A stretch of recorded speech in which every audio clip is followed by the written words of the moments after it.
Let's get right to Texas Republican Congressman Chip Roy, who voted for Jim Jordan on the first ballot. Well, you just heard it there, Representative Roy.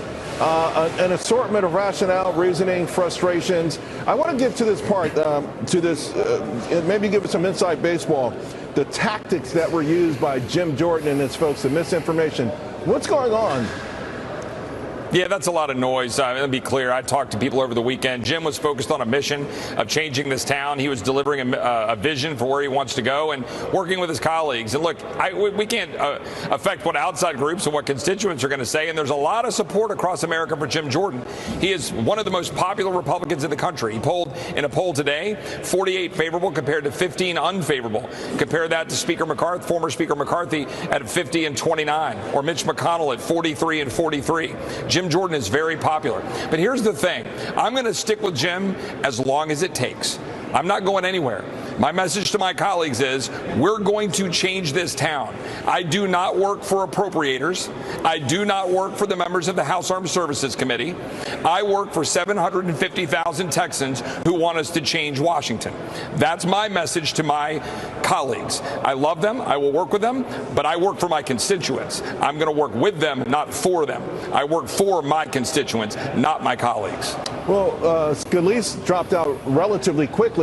How many more rounds could this go? I mean, at this next round, do you need to see the needle move? Do you need to see less resistance? Because if there's more, would it feel like the mission, abort mission?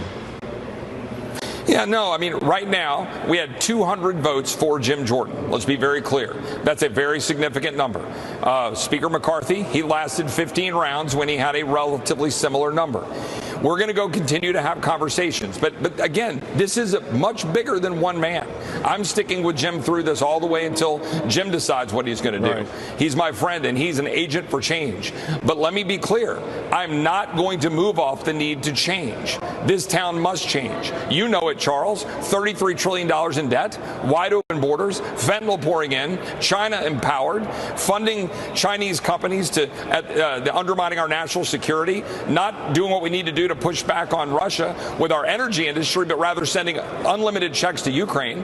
We've let this complete world go into flames while Biden administration is endangering Israel. And what are we doing? We're not doing anything as a country to stop that. Yeah. Republicans need to stand up strong. People say, well, Chip, but you need a speaker to do that. Yes, but we need the right speaker. We need to stand up for what the American people sent us here to do. So I'm not gonna bend and stop. Representative Roy, I got less than a minute to go. A lot of those things that you just hit upon, I'm flicking the channels over the last 3 or 4 days, and they're blaming the lack of a House Speaker for some of these things, including what's happening in Israel. I mean, the media is taking this as, hey, if we had a House Speaker, none of this would be happening. No, that's not true. The Biden administration is squarely to blame for the inflation ravaging families, for the wide open borders endangering Americans, for what's going on in Israel, because they were more interested in appeasing Iran than standing alongside our ally Israel, because they're more beholden to the special interest in giving billions of dollars to white elite liberals with subsidies for their green agenda that empowers China and doesn't help us against Russia with respect to Ukraine. They're more interested in all of that than defending the American people. That's what this speaker race is all about.